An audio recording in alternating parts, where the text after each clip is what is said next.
My name's James Milan, and I work at ACMi, as I already mentioned. Tonight's panel is called Does Journalism Matter?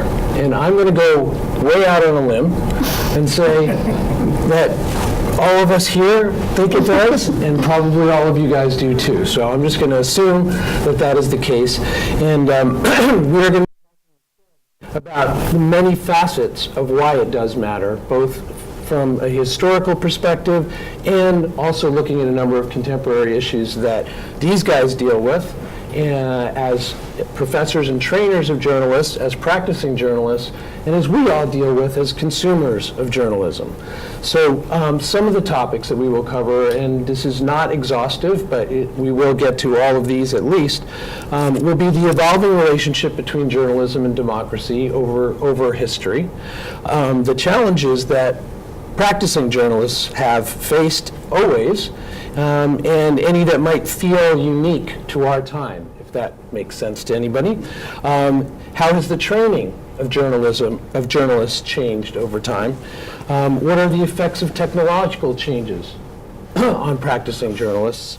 And finally, how the heck does it feel to work for the Spotlight team and to be an investigative journalist working for a unit that actually makes change happen? So those are, as I said, some of the topics that we'll get to. I'd like to start by introducing our two panelists. On the far end is Dr. Manny Paraschos, and he is an Emerson Professor Emeritus from the Department of Journalism, who has been teaching at Emerson since 1988. He also, in addition to being an academic, and I have to mention this because perhaps you guys know a number of college professors, as I do, relatively few of them have practical experience in the field in which they are experts in a lot of ways. But Manny has also worked as a reporter, as a UN correspondent, and as an editorial writer. So I'm sure he'll also be tapping in to his practical experience to help answer some questions. Thank you, sir, for being here. And right in the middle is Nicole Dungca. And Nicole is, as I already alluded to, a reporter for the Boston Globe Spotlight team. She will be able to give us insight into the operations of the team. And she previously kind of covered transportation for the Globe and also worked in Portland, Oregon for the Oregonian, and covered Oregon's largest school district at that point. So thank you both for being here. And I'd like to start with the personal. Just having you share how did each of you come to journalism, and including letting us know what you thought about it before you started to study or practice it. Am I to go first? Sure. I was born into a family of journalists, and I was born in Greece, and my family owned a small chain of newspapers, 3 pieces, and I grew up and I have ink in my veins. And that's how I started, and that's what made me interested. I never thought that I wanted to do anything else.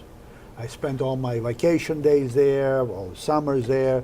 So when the time came for me to choose a profession, I didn't have any difficulty. I was not undecided. So that's how I started. And then when Cyprus became a big issue at the United Nations, correspondent needed help, so the paper said, would you like to go help? I had just graduated from high school. Who wouldn't go to help at the UN? So it was a tremendous experience. I stayed there for a few years with his family. Then I saw that there were universities giving degrees in journalism, so I told the paper if they wanted me to go and get a degree in journalism, my father would pay half, the paper the other half, and then I would return to work for the paper.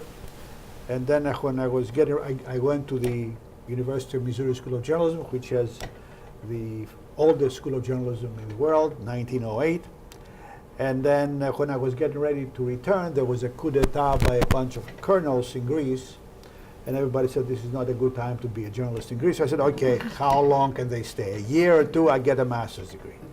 But I stayed in power for 7 years. I had gotten a PhD, I had gotten a wife, And I became a teacher, and since then I've been teaching. So that's how I find myself into journalism. I always loved history, and I'm glad that that I came to teach in Boston, because I taught at the University of Missouri, I taught at the University of Arkansas, and I taught here. But here is where American journalism was born. So the Boston Journalism Trail, the book that I just gave to the library, is also online for everybody to see. And if you Google Boston Journalism Trail, you will get it all there, and you will see it's an exact replica of the book. It has had in 5 years 1.6 million kids from all over the world. And I was privileged to be teaching journalism history in the city where journalism was born, in America. So I have an interactive map on the website. You will see where the first paper was. 5 of the first 7 American papers were born here. There were so many firsts in this town, it's unbelievable. And the copy of the paper I brought, the public occurrences, is about 15% smaller than the original to fit in the 8.5 by 11 paper. It was published September 25th, 1690, and it was closed by the Brits 3 days later. And they burned all the issues except for one that he had already managed to mail to the mother country, London. And the only copy of this paper today is at the London Archives. So what we have is a photograph of that. And this is what we go by. I'll be glad to return to this topic, but it's a fascinating paper. And you will note that it has a story in 3 of its 4 pages. So the understanding is, are you with me? Yes. Why do you think there was only 3 pages, text on 3 pages and not a 4th?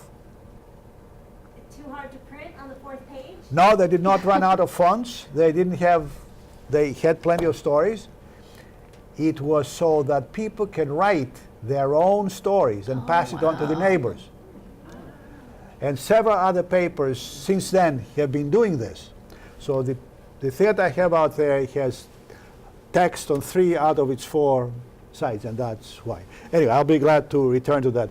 It's a fascinating piece of work. On the website there is enlarged versions of the text, so you can read it for yourself and decide. So this is how I got into this racket. All right, so ink in your veins. Ink in my veins, that's me. How about you, Nicole? Well, I really loved, I think you'll hear this from a lot of journalists. I loved reading and writing as a child. I was always reading. I wanted to be a short story writer, a novelist at some point when I was 7, big dreams. And when I was getting older, I thought, maybe I should go into a more stable writing job, which is, if you know the state of the journalism industry and how much it's shrunk, it's almost laughable to think that this was the more stable industry to go into. But I did it. In high school, I started interning at this magazine called Filipinos Magazine. I'm Filipino American. And that was actually my way of writing profiles and articles about people from across the country. And when I went into college, I wasn't sure I wanted to be in journalism forever, but when I got an internship at the Providence Journal, I was hooked. I really loved it. The idea of being able to write, to talk to people and learn a lot and then write about it so other people can learn, being able to be paid for that just seemed like a crazy thing to me that I'm just so lucky to be able to do even now. So after my first job out of college was at the Portland Oregonian, and I really loved education reporting and fell into it there. And there I always wanted to do more of the writing thing because I'd always loved writing. I wanted to be a narrative writer, do kind of long form stories, but working covering the Portland Public Schools District, which had a lot of dysfunction and a lot of issues, I kind of figured out how much I really loved investigative reporting, just the ability for us to shine a light on something that wouldn't come that wouldn't reveal itself to the public and show problems within institutions are just such a core part of journalism and why we do anything we do in this industry, that I was just hooked. And so, you know, when I wanted to move to the next paper, I saw a place like the Boston Globe, and I knew Spotlight was such a huge part of the paper, and it was just an amazing idea to be able to go to a local journalism outlet that still put in a lot of resources into investigative journalism. So when I came here about 4 years ago, started covering transportation right before the worst winter we ever had. I actually came the end of September. In that December, right before I was talking to my mom, I'm from California, and I was like, you know what? The winters here are not as bad as I thought. Like, everybody's exaggerating. And next month, the first snowstorm, it was my fault, I'm very sorry. The snowstorm hit, 9 feet of snow. The T was completely incapacitated, and I was the one covering that. So it was good for, I was talking about this earlier, it was good for my journalistic career to be on the front page all the time, but I just did not get sleep for a year straight as I was covering that. But it was a great way to get to know Boston and to talk to a lot of people, because if you want to hear about people's commutes, just go to a dinner party and say you cover the T, and you will hear a lot about that. So I started on the Spotlight team about a year and a half ago, and so we did a couple of projects. We did the 7-part series on racism, and I recently took part in a project about a secret court system that I can also talk about later. We will. Yeah. And we will. So, Professor Paraschos, Manny. Yeah. Love for you to give us, you already started, but love to give you to give us some historical grounding for tonight's conversation. Specifically, we're all aware that the framers of the Constitution chose to enshrine the right, freedom of the press, right along freedom of speech in the First Amendment in the Bill of Rights. What were they thinking at that time was the importance of the freedom of the press? Well, James, I have some bad news here. I too thought that, and I was so excited, I said, first of all, I'm an immigrant to this land, proud immigrant. And to come to the country where the Bill of Rights starts with the freedom of the press was an awesome feeling. Except that I discovered that actually it was not the first article. It was number 3.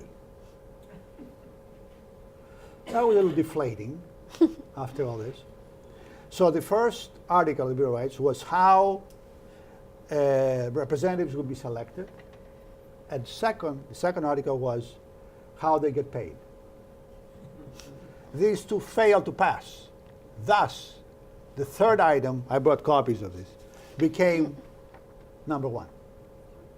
We have a very bad copy of the Bill of Rights in our Congressional archives, but I enlarged it, and you can go and find it on your own. But it's article number 3 that became the First Amendment.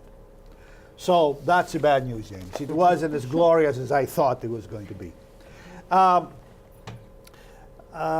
It was clearly, however, it has played an immense role in the life of this nation, and it does to this day. And we do a lot of the things that we do because we have the protection of the First Amendment, we as journalists. And our students love the idea that, although they do know now that it was number 3, they do love the idea that they work in a country that has so much respect for the First Amendment and freedom of the press and freedom to make mistakes, honest mistakes. We're entitled to do that. We're not entitled to lie on purpose if we know we're lying, but we're entitled to make mistakes. That is part of what America has been. And that is a tremendous freedom that not many other countries in the world have. I've taught in Scandinavia, and the Scandinavians have a lot of protection. They have many transparency rules, freedom of the press acts, but we continue to be in the forefront of freedom of expression and freedom to pursue stories and ask embarrassing questions and then make mistakes if we had to. What is not forgiven, of course, is to knowingly lie. That we know, and the law has been established, we know that. So this is what the First Amendment has meant to this nation. In 1690, and by the way, it took 17 years for the next paper to be published because the Brits wouldn't allow us. So it was at the second paper that came out with permission of the authorities, so it did not, it was not as loud as the first one was. The first one that you have there was published by an old anti-Catholic Londoner who was always in and out of jail because he was just bad-mouthing the Pope and all that sort of thing. So at some point he said, that's it, I've had it, I'm going to the colonies. So he took his family and came here and had a little shop across the old State House, and it was the London Coffee House, and he sold there coffee and hot chocolate, and he had in the back an old printing machine on which he printed pamphlets and printed the first and most successful textbook of the colonies, the New England Primer. And it was a very small, tiny little book, but it had a little poems, whatever. It was pretty religious, okay, fine. And it was after he did that that he decided to do the public occurrences. And that is what unnerved the Brits, and they burned it and whatever. But it is still, it is the oldest paper in America and one of the first 5 to be published in this town before anybody else published. So that is our claim to fame in this town. Can I ask you a question about that, actually? Yeah. Who decided, how is it decided, that that is the first newspaper to be published in the town or in the country, as opposed to what's the difference between that and the pamphlets and the other literature that was being generated at that time? It was, yes, it was the first one that had the beginnings of a reporting method. That is, people are asking questions, people are taking notes, people are responding. A lot of it, however, at the time was very opinionated, very subjective. Okay, and a lot of the main ministers in town had their articles published by the newspapers at the time, and the paper of the Franklin brothers, James and Ben, was published where the Boston City Hall is today, and James was always drunk, so 16-year-old Ben would write articles for the paper, and until he got tired of his brother beating him, so he left and went to Philadelphia and he married the printer's daughter, inherited the printing press, and started his own newspaper, etc., etc. That's Ben. But at the time, the two brothers they were pretty loud, and they were, unfortunately, the first journalistic campaign in America was anti-vaccine. And it was the smallpox vaccination that some of the ministers favored and some opposed, but the Franklin brothers opposed it. So it's sort of funny that it was not a very progressive attitude until our good friend Boylston, Dr. Boylston, not Brigadier, what was his name? John, do you remember his first name? Zebediel. Until Zebediel Boylston, and we have named a street after him. Zebediel had an African slave who told him that you should try a vaccination. Nobody had heard of it before, and Zebediel did it, and his family survived. Only then the Bostonians changed their mind about the importance of vaccination. And for that reason, we have given Mr. Boylston a street today in Boston. So regardless of the obscurity of his first name, Zebediel, he has Mr. Boylston. So that is how it works. So it was the fact that they were, and the first paper at the time, if you read it, you will see that the author reports on fires, reports on diseases, how many people died last month or next month or last whatever, compared to last year, expeditions against the French Canadians, and when every September 25th I take my freshman class, we go to the bandstand at the Boston Common and we read the articles of the first newspaper. So it's amazing how similar the menu is, the agenda is. Okay, so to this day, that's why it was called the first newspaper. And the most amazing part of that newspaper is the creed of the editor. He starts in, first of all, there were no headlines, as you will see. He starts by saying that in italic font, very small font, it's still very small, even the original is very small, and he says, we promise that we put out a paper once a month, unless there is a lot more news items and that will come out more frequently. Then he says, we promise to produce stories that will tone down the lack of civility among the people here. Because, as I said, many ministers have their articles published and distribute as leaflets, whatever, and that he thought it was cacophonic and said, no, we'll try to introduce some civility to this town. Then he said, I promise, and this is the amazing thing about Ben Harris, that's the publisher's editor's name. He said, if I make a mistake, I promise I will correct it in the next issue. I mean, who does that in 1690? Okay? These are rules by which we go today. And I also promise I will rely on sources that I know and I trust. In other words, I will not be accepting everybody's word. And even then, people were wanting to make fun of other people, hurt other people. They would put stories out that were untrue. But he said that. So that too showed that he had something going for him. So I have a lot of respect for Ben, although, as I said, in London he was in and out of jail all the time because he hated the Pope, etc. Fine. But that's what, to answer your question, that's why we... Right, so it contains really a lot of the kernels yes, of what and, are still... and it had another story that is amazing at the time. A farmer from Watertown, his wife had just died and he was very depressed.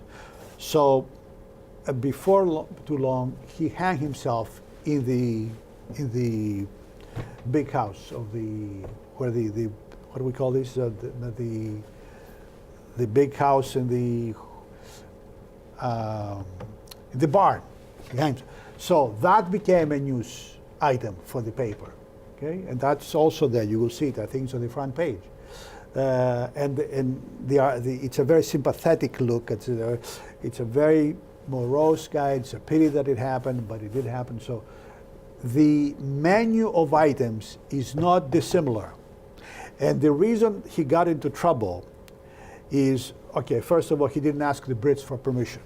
Okay, but we knew he was a troublemaker. So, okay, fine.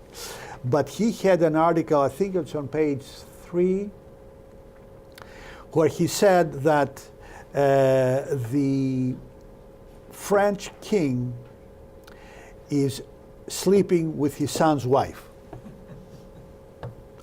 So the Brits thought that this was going to create a war between the French and the Brits. So for that reason, they confiscated the paper, and so thank God we have one surviving copy. But that is the main reason why the paper did not survive. They would not allow him to publish. Well, they clearly were giving their imprimatur to the potential power of journalism by being that concerned about what the effects could be Yes. of this scurrilous article. Yes. We're gonna jump forward in time and consider now a host of different topics that contemporary journalists have to confront each and every day. But by all means, if pertinent, we welcome you to bring some historical perspective to some of your answers as well. But the first of the topics I'd like to talk about is this idea of objectivity. My understanding as a non-journalist has always been that one of the tenets, core tenets and commitments of journalists is to objectivity. I'm interested to hear, how does that play in your actual work environments, and what do you think is the role of objectivity even more generally beyond the work that you do? Nicole. Yeah, I mean, being at the Globe, it is more of a quote unquote old school type of model where we are always going to have an objective view, just because anytime you read a story and you go on Twitter, you go on social media, there's always some allegation of bias, and that obviously, that is something that people lob at journalists to kind of say that they aren't reporting the truth, they're reporting their opinion, that kind of thing. So when you work at a pretty traditional place like the Boston Globe or the New York Times or the Washington Post, there will always be that veneer of objectivity. And I think it's really important for most reporters, I think, to have that. But at the same time, we still do have, the editorial board, we have the opinion section, and the rise of, like you were saying, you were going to have a video about the citizen journalist where there is more opinion,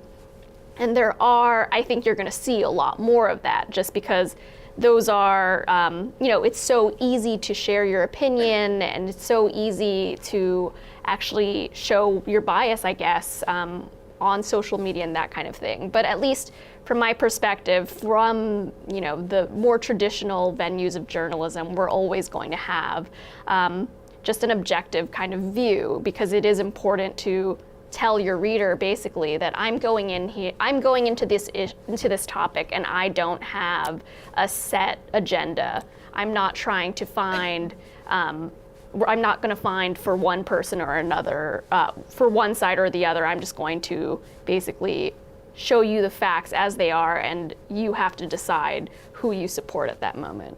Is it common or uncommon for editors to, hand that story back over and over again, saying, yeah, nope, I'm detecting some bias here, or this language would indicate that there's something going on here that maybe you weren't aware of, or maybe you were, that kind of thing? Is that relatively common within the newsroom? I mean, there is always, some editing when an editor feels like, oh, this tone is a little editorializing, or this sounds like you're taking the side of the government, or you're taking the side of the activists in whatever story. And I think when you get to a place like the Globe, for example, you will have learned in journalism schools or in other newsrooms that you do have to kind of take yourself out of your journalism.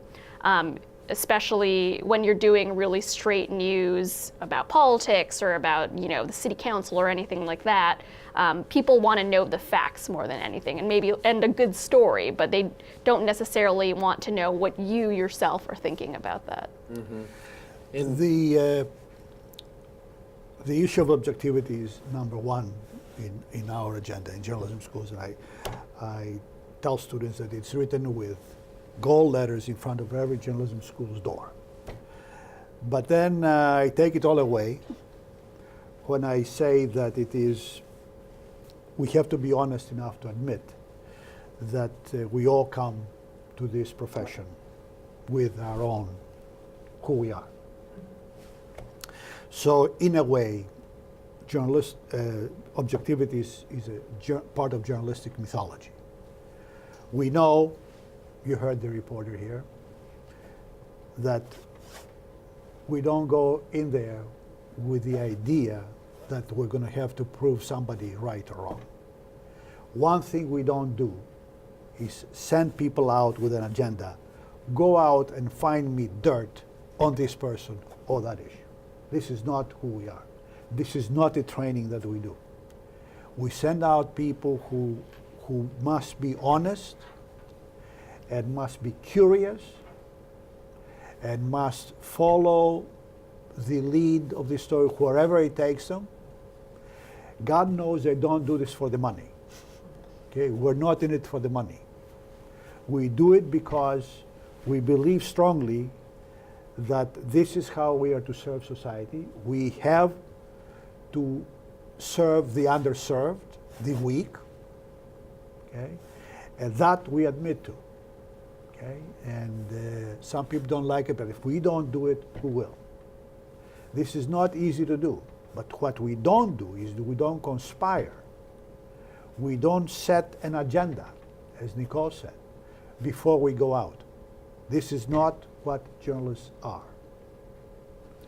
I know we've been bashed around the last couple of years. That's okay. Okay.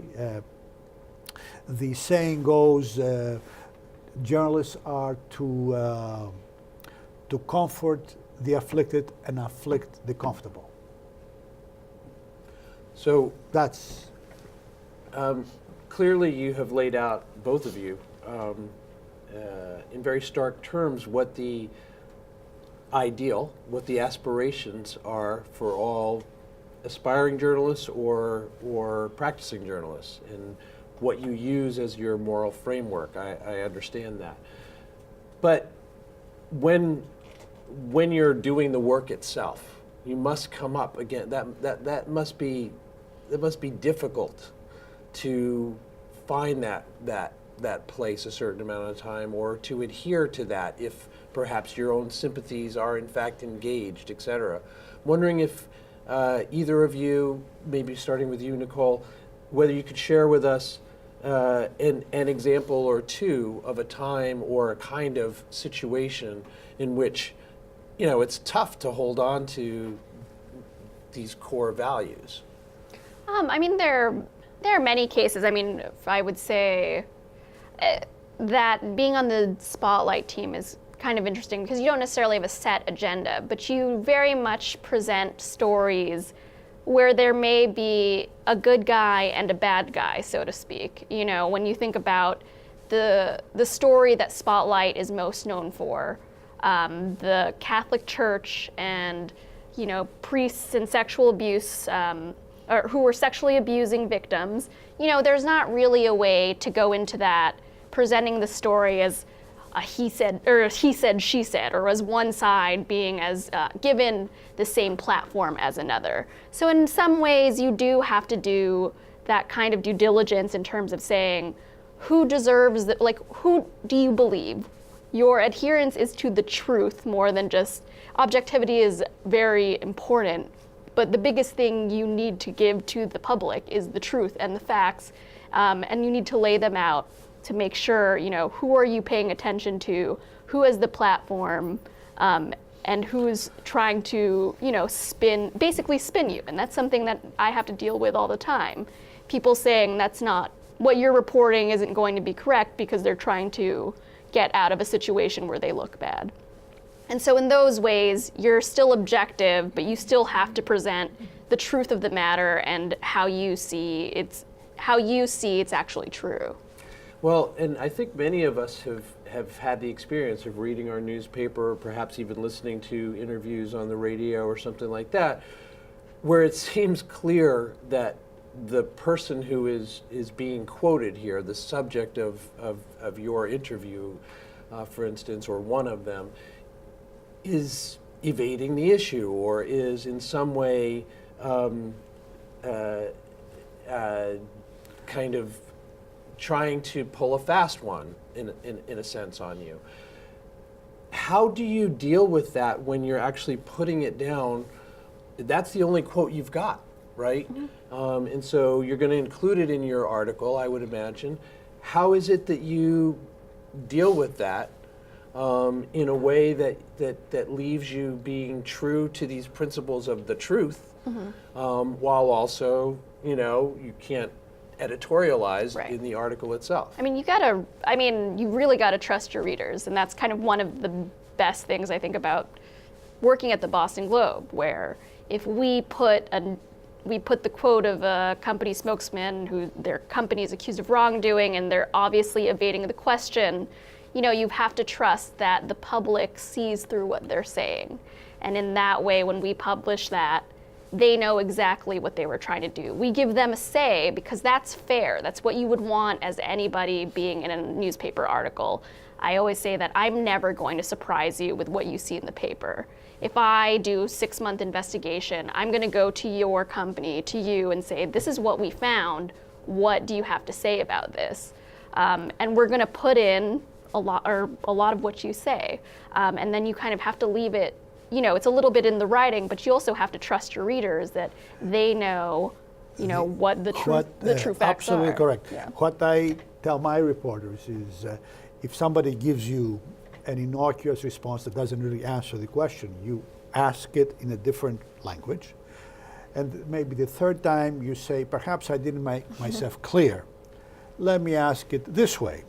And if the third time they give you the same stupid response, you print it, you air it, and the reader will decide if that answers the question or not. And then you go home. That's it. You did your job. You gave them a chance to respond, and they keep talking about the weather. Okay, I get it. And the readers will know that you tried. Trust your readers. I like Yes. it. I like it. Let's talk about technological innovation and how evolving technology affects the practice of journalism today, especially, and I invite you, both of you, to also not just tell us what things are like today in that way, but as best as you can imagine, even giving us a sense of what's coming up as potential thickets that will all, us again as consumers, you guys as producers, or trainers of producers, will have to be dealing with. Yeah, No, I think technology, I'm relinquishing the podium. No, it's a huge change. If you've been in newsrooms I started my journalism career around 2009, and it's around that time that newsrooms, I think, really began to see that the internet was a thing. And this sounds kind of crazy when you think about it, but there are a lot of newspapers who just did not think that the internet would be a huge deal. That it was just kind of a secondary thing. They threw up their articles on the website, and they'd usually be just a complete replica of what you saw in the paper. I don't think that many people realized just how up to the minute people wanted their news at that time. And so you get things like Twitter, you get things like Facebook now. When I first started at the Oregonian, for example, you had people following you, you were live tweeting. That's something so different than what somebody who started in journalism 20, 30 years ago would have to do. They weren't necessarily transmitting directly to all of their readers at that moment. There was time to go back and to write a story and then formulate it. But now with 24-hour television and the internet, it really has forced a lot of people you have to move very quickly. And in some ways, there are a lot of growing pains with that. Mm-hmm. If you ever follow a breaking news story, a lot of the first information that you'll see sometimes will be erroneous. And that's really unfortunate. But like you were saying, that's one of the big things that outlets have to live up to, which is to say, sorry, we got that wrong. That was in the beginning. Things were unclear at that moment. But this is what we have. But this is the true verified facts now, as everything has evolved. And so in a way, it has really forced outlets it has forced us really to evolve in a way that I don't think they really had to reckon with before. We have to do things quicker, and we also have to combat the fact that, a lot of people who are growing up now, a lot of kids who are growing up now, they're not going to be opening up a newspaper, a print newspaper. I 100% believe the Globe will exist in the future, but I don't know if it will be some paper that you're just going to flip during your morning coffee. It's going to be something completely different.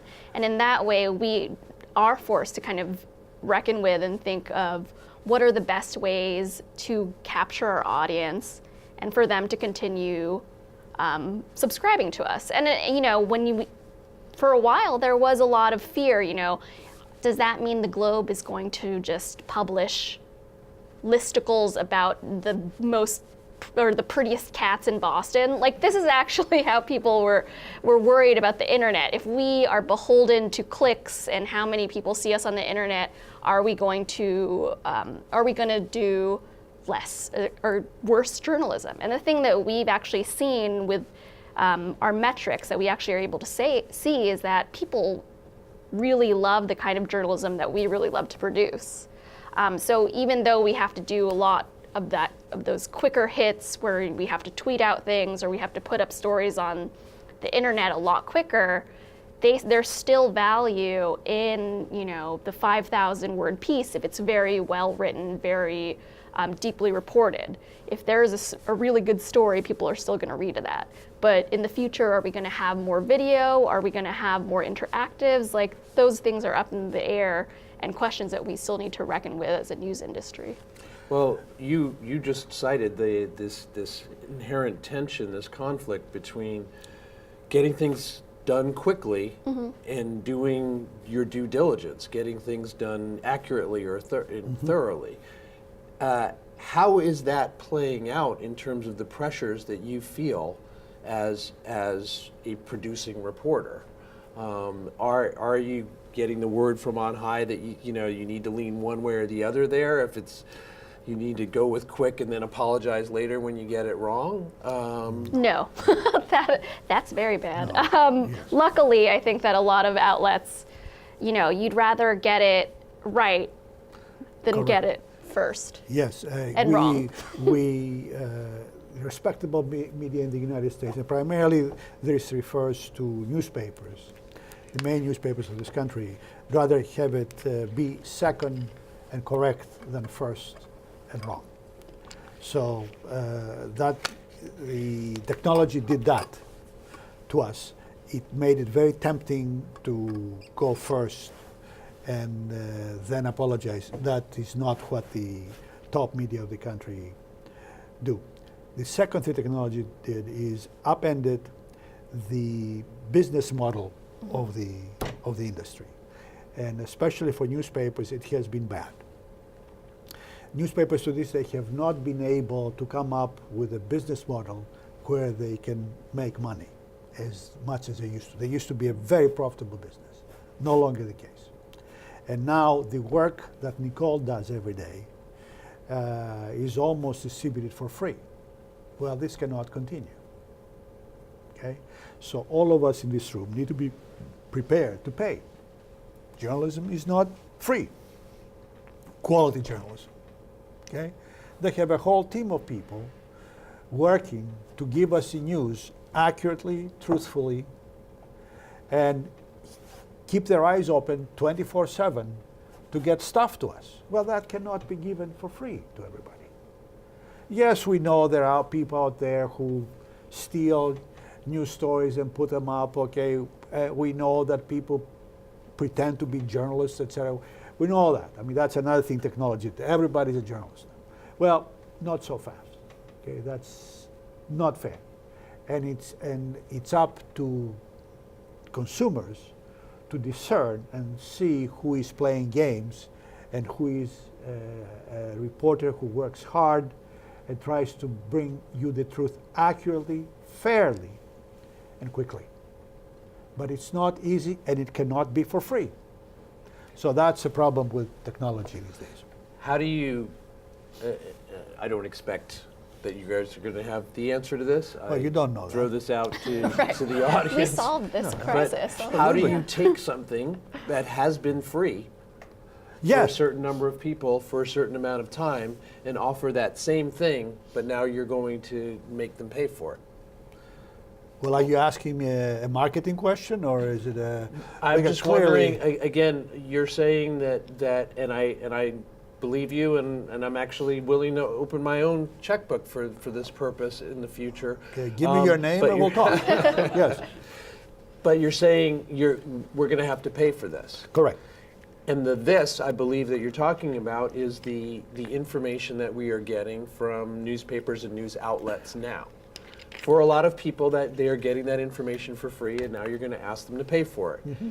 Is that may be crucial to the survival of the industry in some form, as close to what we know of it, but is it actually a feasible future? Oh God, I hope so. Well, yeah, but Yeah. the answer to your question is the reason why newspapers are struggling. That not everybody is willing to say, as you just did, I'll open my checkbook, I know you people work hard, I trust your work, here is your money. So we're struggling with that. And it has not been easy, it's difficult, but I don't know how else can be done. Then we fall prey to all those merchants of the truth that produce fake realities just to entice people to read them. And that's, to me, unfair. In a democracy, that is also very dangerous. I think part of the thing that Anna gave us was something about the propaganda, or something that you said in your original memo, that we should be looking at how other people are putting out stories that are fake in order to cause trouble and disorientation. I think that's hugely problematic for a democracy like ours, because under the First Amendment we cannot tell these people, you can't publish this. We all know it's a lie. Don't do it. Legally, you can't tell them that. So that's a problem. But the First Amendment protects us and them.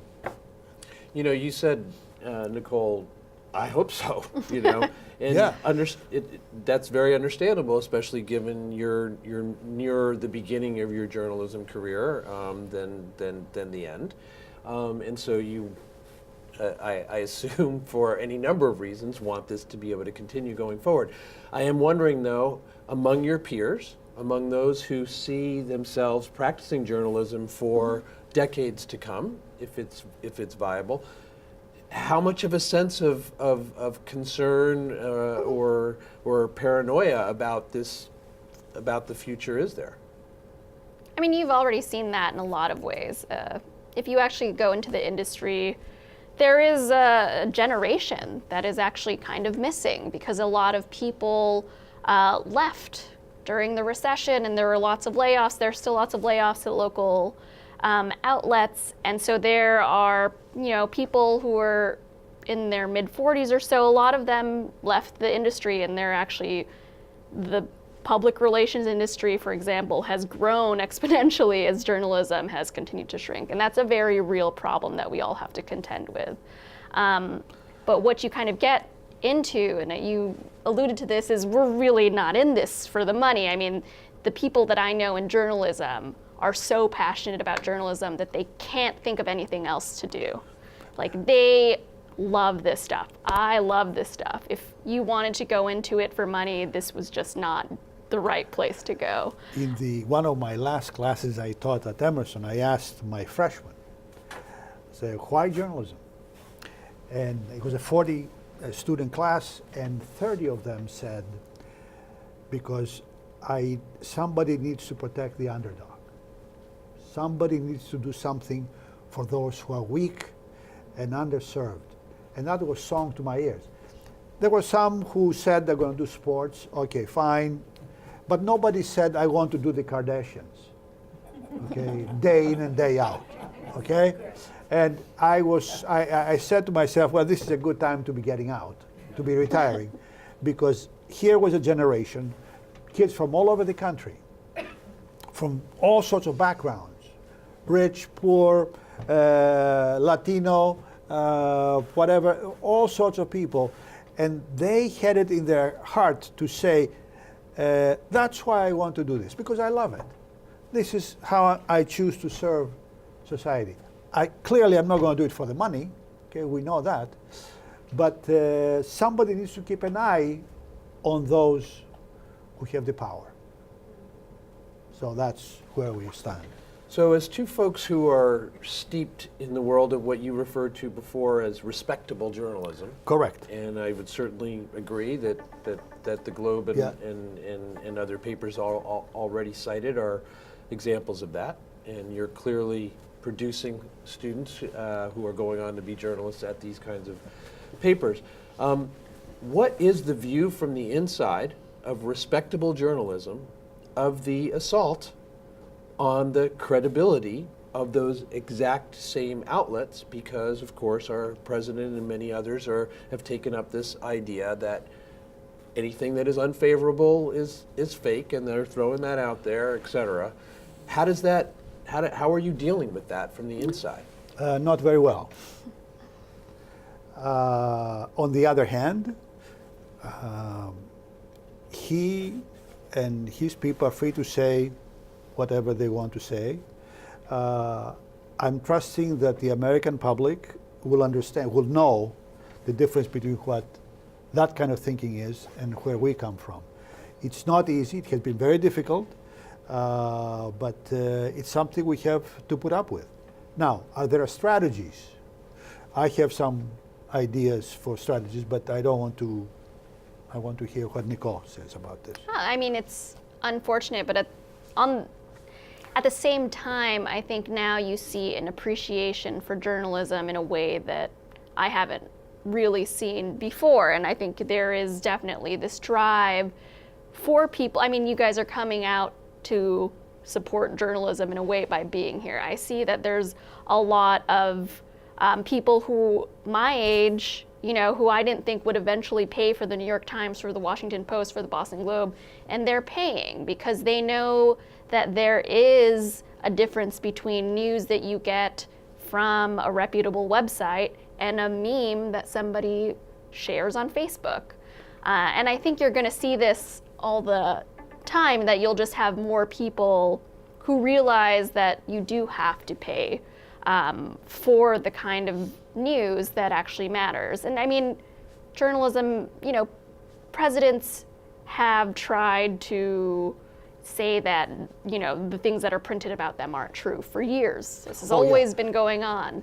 And it seems a little more sustained now because we have wall-to-wall coverage.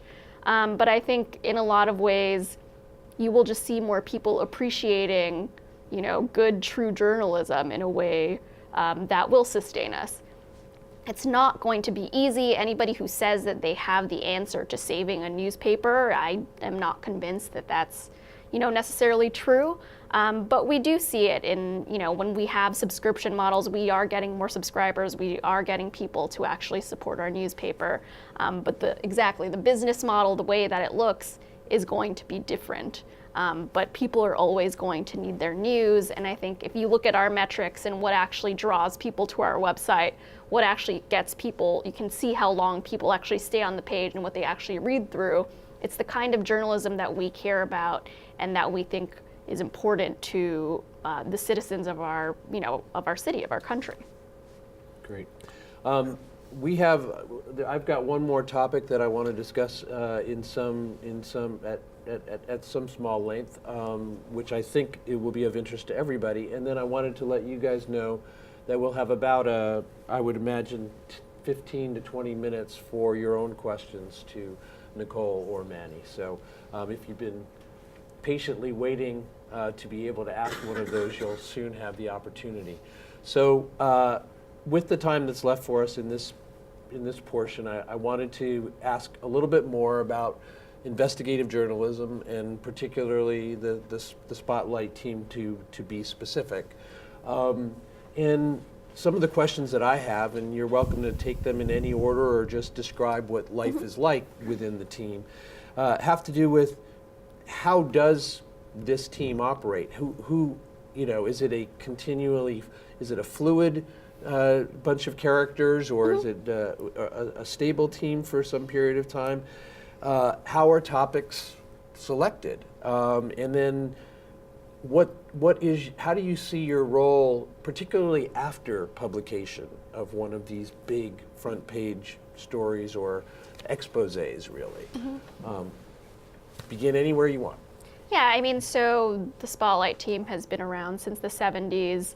It was really interesting when it first came out.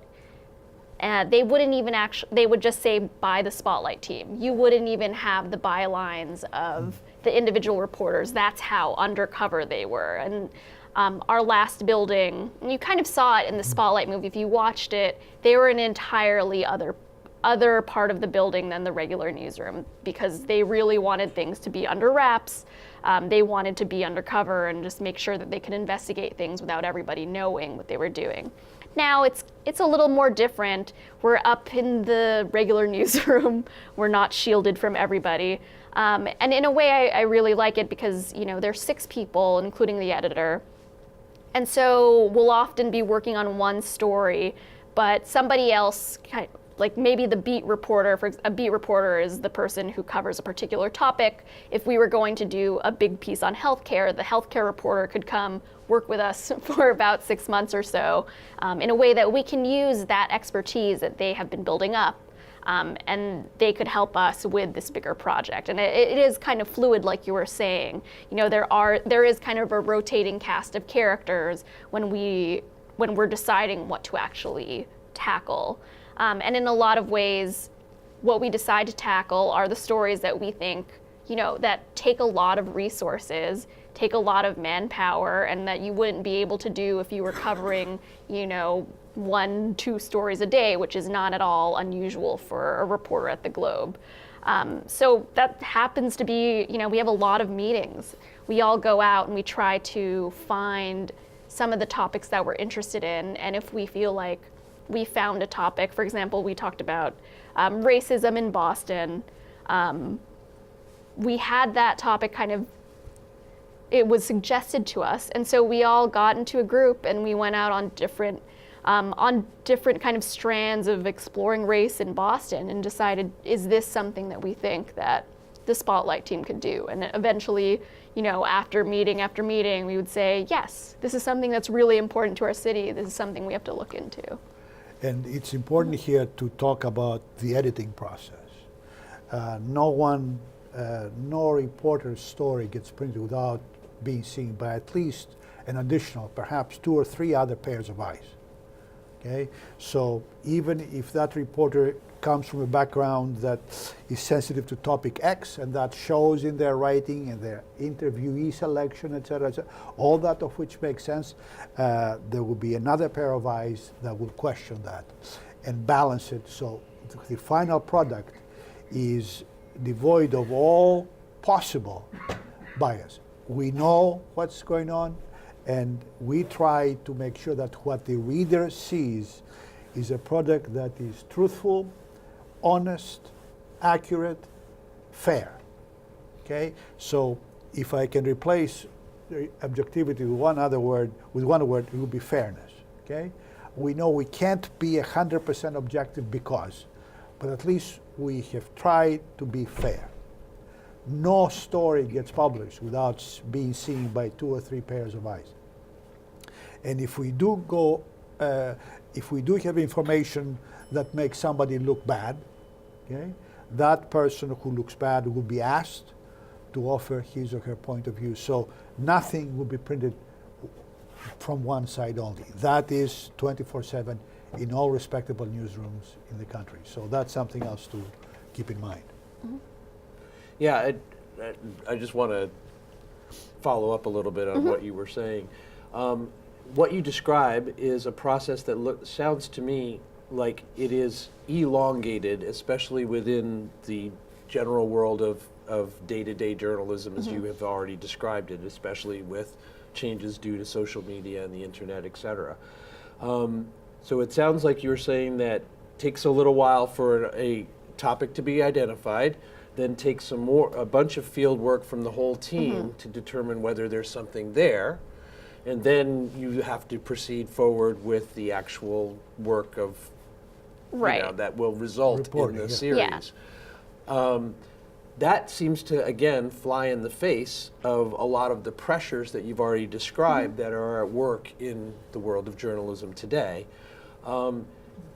Is the Globe singular in having a kind of spotlight team? Is investigative journalism, again, because it seems by nature it's going to take a longer time and, as you say, involve more resources, is that an endangered species of a sort? We're all aware, because we live in Boston, about the Globe Spotlight team, but I am curious, do most major newspapers have investigative teams, and are they doing things in the same way? And is this, as I said, an endangered species going forward? Yeah, no, that's a great question. I mean, at this point, a lot of larger metro newspapers, so for most major metro areas, they will usually have an investigative team, but you're right, that kind of pressure, the shrinking industry, in addition to that pressure to kind of cover things quickly, I mean, that does actually cut down on a lot of this kind of reporting, and that's really unfortunate. Every time you see a newspaper go out of business, that's one more town that doesn't have, you know, that watchdog there. That is one of the most important functions for us, I think, to be a watchdog to local government, to the wrongdoing, any kind of wrongdoing that might go on in the community. And, you know, we are really lucky, and I'm so lucky to be on this kind of team, because it does, a lot of people don't have the luxury of doing this. It's hard work, but to be able to work on one piece for several months is becoming rarer and rarer. So you do see less of it, but I think you also see more people, more reporters realizing that, you know, even if it's going to be in smaller chunks, it's not going to be a huge project, they're really still going to be digging. They're still trying to find that kind of wrongdoing that is still investigative reporting. So even if it's not a 6-month project, maybe it's something shorter, from just you look into it for a week or a month or something. We actually have a team for that at the Globe too, where we call it the Strike Force team. So they're looking into shorter term investigative pieces, which I think is a really good way of looking at it, because not everything is going to take a team of 5 for 6 months. Sometimes it'll take one person who might look into something for, you know, a week or two. Mm-hmm. So last question, I had alluded earlier to this as well, but I am very struck when I think about spotlight pieces by the fact that consistently I will see that initial one, and perhaps it's the first of a series, but so often now, 3 weeks later or some amount of time later, I'm now seeing a bunch of articles that have to do with the effects, the real world effects, the actual impact, the changes that are coming to bear from the spotlight that you have shown on whatever that particular issue is. So I'm curious, do you see your work as done at the time of publication of the original article or series, or is there some way in which you are obligated to, or sense that you need to follow up, and is there a way of doing that? Yeah, I think you described it really well. We always are going to do the follow-up, because when you're working on something for so long, it takes a little bit. It's like sending your kid off to college. You know, you're like, okay, go out into the world, but you can't quite let go. And so a lot of times we'll be doing follow-up stories, especially if there's some legislation or some sort of change in personnel at a company that we're investigating. And so we'll go look into that. And I think sometimes you'll see like a 1-year retrospective. For example, one of the reporters on our team for the 7-part series on racism, Adrian Walker, he did an article a year later, which was, you know, a year after we did this series of stories, like how different is Boston after we dropped this thing? Because I think that's one of the big things that you don't like in terms of, they call it parachuting journalism, where you just come into a community and then you write about it and then you're out. I mean, you have it less so in Boston because we're here, but you want your journalists to be invested in the topics that they're covering and investigating. And I think the Spotlight team does a good job of doing that, where we will follow up and we'll check in or at the very least we'll make sure that somebody else kind of will pass the baton to someone. So after that series about race, another reporter actually started her beat, which was about race and social justice. So we were ensuring that anything we did afterward, didn't just fall to the wayside. If somebody sent the Spotlight team some sort of tip on, something that they think needs investigation about racism in Boston, we were able to give it to somebody else. Well, it sounds like we were lucky at the outset of journalism to be located in Boston. We're still lucky today to have this. So time for your questions.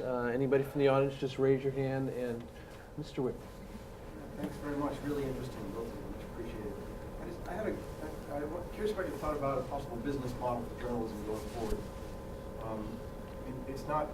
It already exists in many ways. Journalism is a kind of public trust, or maybe foundation supported or taxpayer supported. Obviously, NPR relies a lot. I mean, they get a lot of advertising money now, but so much advertising money, I don't really think of them as non-commercial anymore. But a lot of taxpayer money also, and I think of the ProPublica model also. And I wonder if you think, is this a viable model going forward, or do you worry about we rely on tax dollars and public money that public trust would in some way be at risk, and we'd be too beholden to the government in some scenario? I don't know. It's one of these things that everybody is looking from every possible angle, and it's not like the advertising was the solution for everything, because that brought its own pressures. Advertising did. So public trust, I think journalists always have a phobia of government interference. Will the public trust, what will be the arm of the public that will help the media survive? And what will it expect in return? So journalists are paranoid about these things. So I'm not sure that this is the answer. In most of the West, clearly advertising has been the solution. But everybody is revising the model. So I don't have an answer for this. I mean, I think it's going to be a mix. The mere existence of NPR and PBS and the ability to sustain that model, even now, is proof that that model does work, but it won't work for everybody. We won't be able to just have only taxpayer-funded and member-sponsored stations. ProPublica is actually a really successful venture, I think, personally, because they are able to do really good work, and they aren't relying on advertising like we are in some ways. And I think you're going to see a huge mix. I think you're going to see a lot more people relying on kind of membership-based models. I think you see that with The Atlantic, where a lot of their articles already are free, but if you want more content, you want to support them, you have to subscribe. I think that's, in some ways, that's going to be a big thing. Like, almost, it has to become sort of a status thing for some people too. Like, you are a member of your local station, you are a member of your local paper, that kind of thing. And so I think in some ways that will be the future, but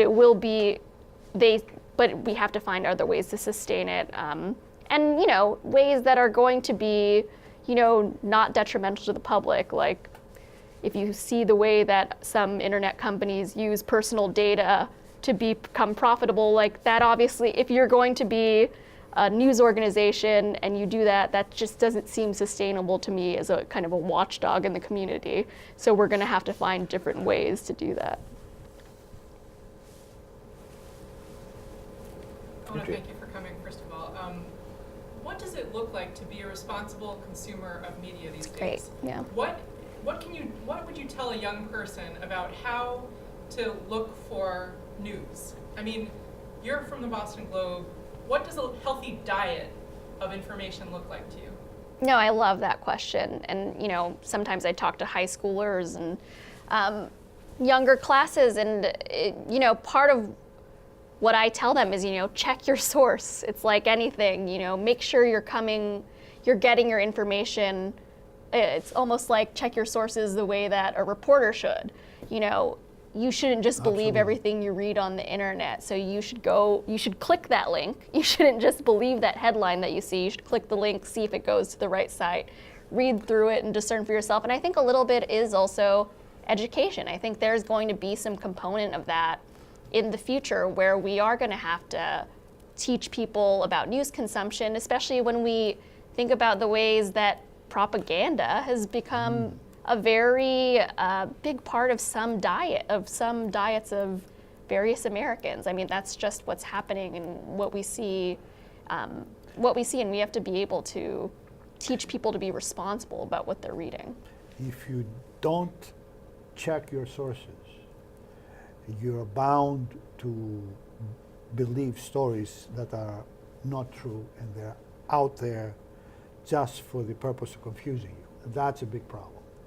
If you follow the most recent Russian and Chinese approaches to confusing the American public, or the West in general, that is their model.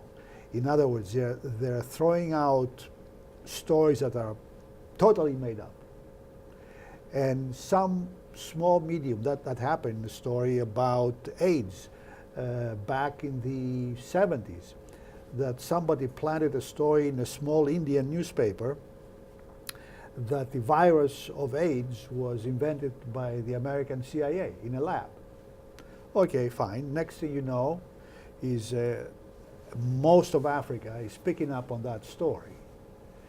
And oh, by the way, it was invented to hurt African Americans.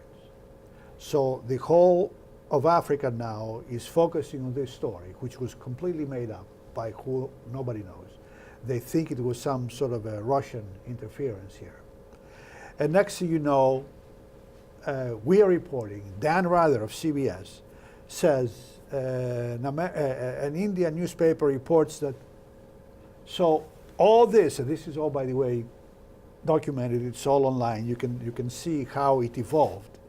And out of nowhere, their purpose is not the propaganda that we've seen from the two major American competitors, Russia and China, is not that they favor the president and his crew, is that they want to disorient Americans.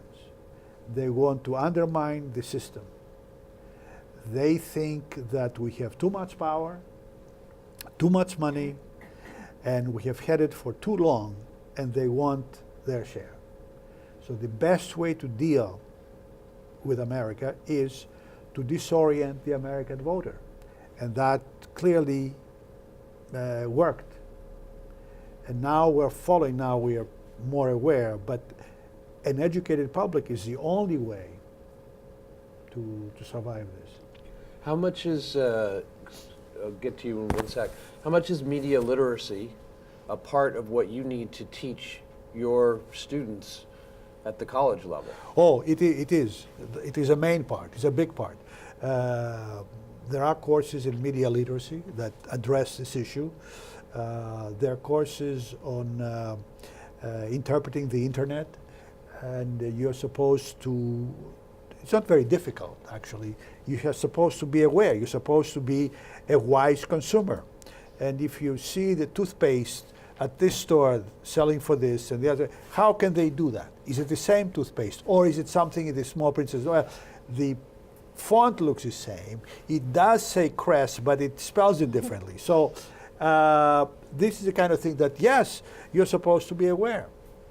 So yes, media literacy is becoming, and because of the internet, which has become a thing these days, yes, yes, people should be raising their hands. Excuse me, who said it? Who is this person? Okay, so yes, that's it's a big part of what we do. Okay, thanks for your patience. Yes. Yeah, definitely. Thanks. Thanks for your panels today.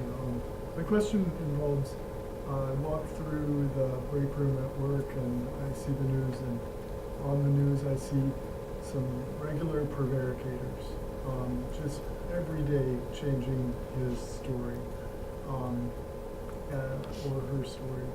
And also some mega corporations where they obviously consume the attention span of people already. I understand the notion of being fair in terms of asking them for their take, but in terms of being objective, when is too much of hearing from these people? Again, it's not quantifiable. At some point, you have to say enough. For example, when it comes to covering wars, can you cover a war objectively? Okay? This came up and comes up regularly in wars. Okay? Can a reporter, Nicole, tomorrow is sent to Afghanistan? Okay? Can she be objective? Should we have the expectation that she be objective? And she sees people getting killed right and left. Okay? Well, this cannot be right. Okay? Somebody is doing something wrong here if people continue to get killed. So, do I complain to her editor that she's writing stories that that take a side, let's say? Okay? These are not easy questions to answer. So I don't have, it's not a quantifiable thing. But there are moments when you have to say, we did our best, we reached out to you, you had your shot at the rest of our story, but now we have to move on. And now, of course, with the internet, everybody has a chance to be heard. Didn't like the Globe? Okay, here is our response. So you take it from there. But it's not easy. This job that Nicole is doing right now is a very difficult job. Very difficult job. If you are to do it conscientiously. Okay? If not, if you work for the National Enquirer, fine, that's one thing. Okay? But if you work for one of the major metro media of this country, you cannot survive if you do not do your best to be fair and accurate. So it's a very difficult job. And these kids who are now studying journalism have a long road ahead of them. But yes, you have to be alert. Yeah, I mean, it's always, I'm not going to pretend that the journalism industry has done it perfectly, but you do see ways that various networks, various outlets have tried to counteract, putting out lies. I mean, there's one thing, is it going to be newsworthy if a person of certain stature says something? In some ways, yes. But at that point, you have to ask yourself as an organization, do you just let that come out unfiltered if you know that there are untruths in that, and lies in that? And I think a lot of places have actually tried to counter that. I mean, you think about the increase of fact checking. Mm-hmm. I'm sure you've heard of PolitiFact or the fact checker at the Washington Post. The New York Times now has their own fact checking reporter as well. And that's just a way to kind of counter exactly what you're talking about, where it's people who have a platform who are going to say things that may not necessarily be true, and we have to say that they said that, but we also have to say as journalists, okay, what are the actual facts that are behind that? And you see that a lot. I think when you see a State of the Union or any kind of debate, there's a whole army of journalists who are there to kind of fact check, by the minute, doing that kind of thing. I don't know if that's perfect, but it is a constant back and forth. I think especially for TV news, where you have to weigh, is this the right amount of airtime to give to a person or to a specific company? And that's always going to be a problem that that the journalism industry has to think about. But I think there are actually efforts to try and counteract, giving the wrong kind of platform to somebody, if that makes sense. We've got time for one last question, sir. Colleges, journalism, are they being taught from a too far left perspective? And are you ready to go to TV to become a journalist, or what are they? What happened to Megyn Kelly? What was she? She a very educated person? Was she a journalist, or was she just biased in her view? And there's so much bias, it's so overt. When you go from one channel to another, you know what you're going to get. You know what you're going to get from the Boston Globe, and then fortunately there's a second paper in this town which may fail, which is not a good thing. Not a good thing. No, it's not good. Not a good thing. On the biases, which gets me crazy, want to break my bone, because there's so much fake news, and they get it. And then 3 days later, it may be buried in the apologies. Just comment upon this fake news. Is Trumpsters all wrong? Is it? Well, I was hoping to finish the night without mentioning the name. Well, Okay, fine. Like, since you brought it up, I will not repeat it. But I think the approach that he and his people have taken contradicts the basic tenets of democracy. The press is not the enemy. Is not the enemy. The press does not disagree with him because they dislike him. They disagree with him because of the facts that he throws out that are unchecked and unverifiable. but the press throws out facts too. That Oh, but they're who? not checking. That's a two-way Who? street. Who? It's not the Globe, and it's not the New York Times, and not the Washington Post. It's those minor players, and that's where you need to be aware what you watch and what you read. So you should steel yourself. You should say, enough of this. I'm not going to do this anymore, because I know it bothers you. It clearly bothers you, and it's not easy, because you're getting hit with all these alleged facts that, and it's not pleasant, but we have a 24-hour news cycle, and we have these endless cable channels that always have these talking heads, the same people saying the same stuff. I stopped watching these things because I find them a waste of time. Okay, I heard the news at 6:30. I know what's happening. I check constantly the New York Times, Washington Post, Boston Globe.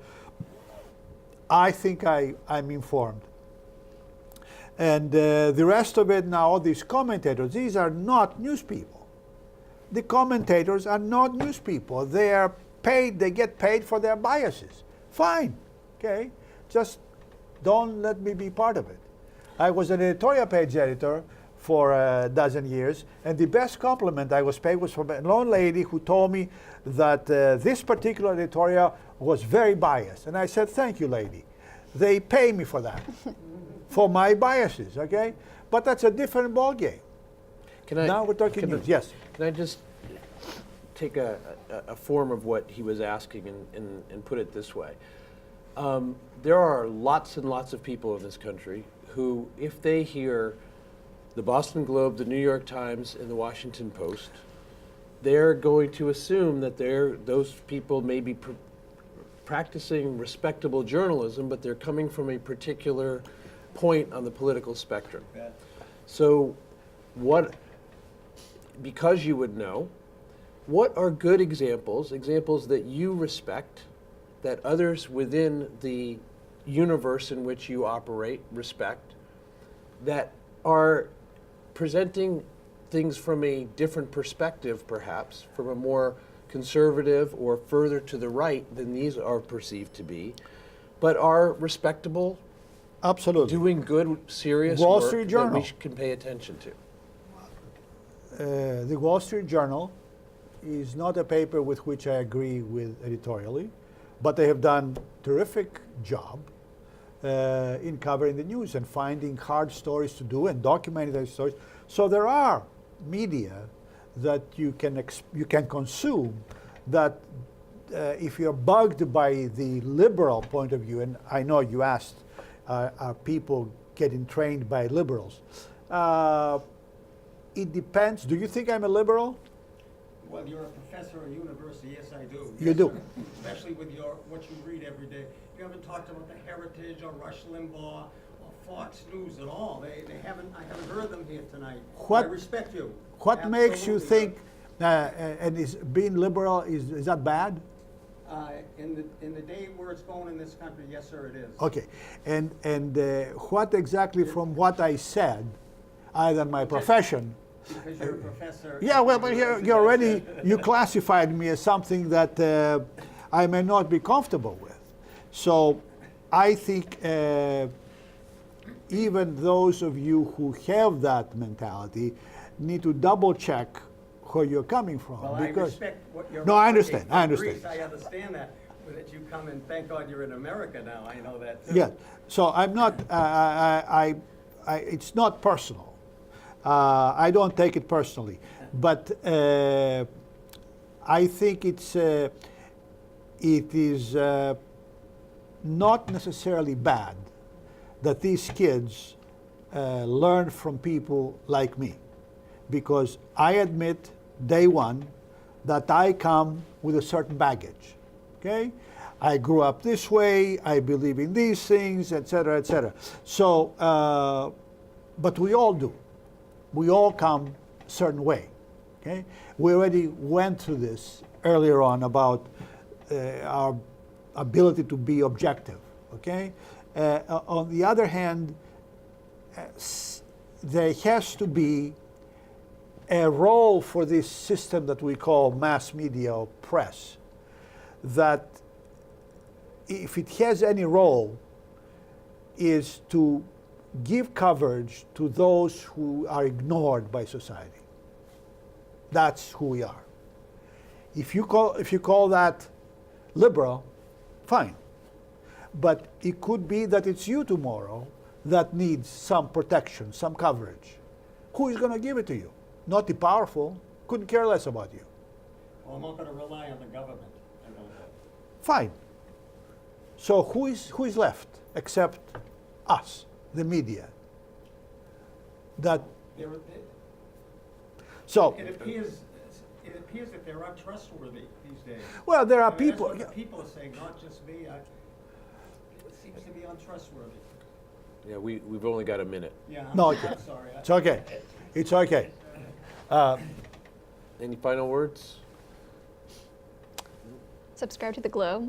Well, I want to thank the library, because this is my third talk on this topic that I give to a library, and I noticed that the librarians of this area, at least, are very much aware of the bad-mouthing of the media by certain parts of the government, and they are doing their best to allow their citizens to understand a little bit about what the First Amendment is and what the role of the press is. So thank you, Anna Litton, for inviting us, and thank you.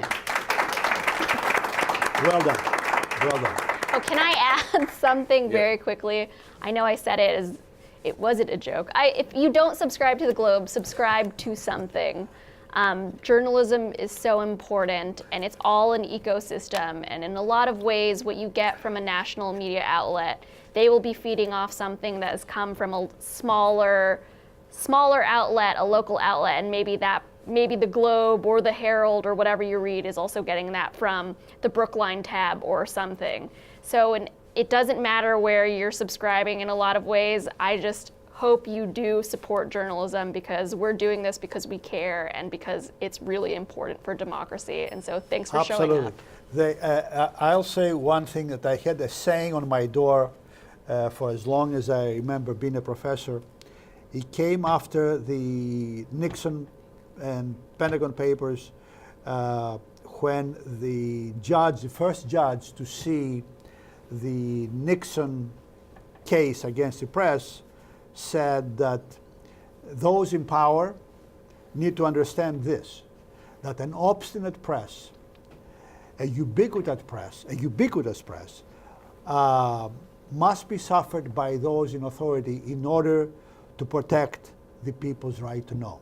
So an independent press is essential to the life of this democracy. If we go down, this democracy is going to go down. So that's what I want to leave you with. All right, here.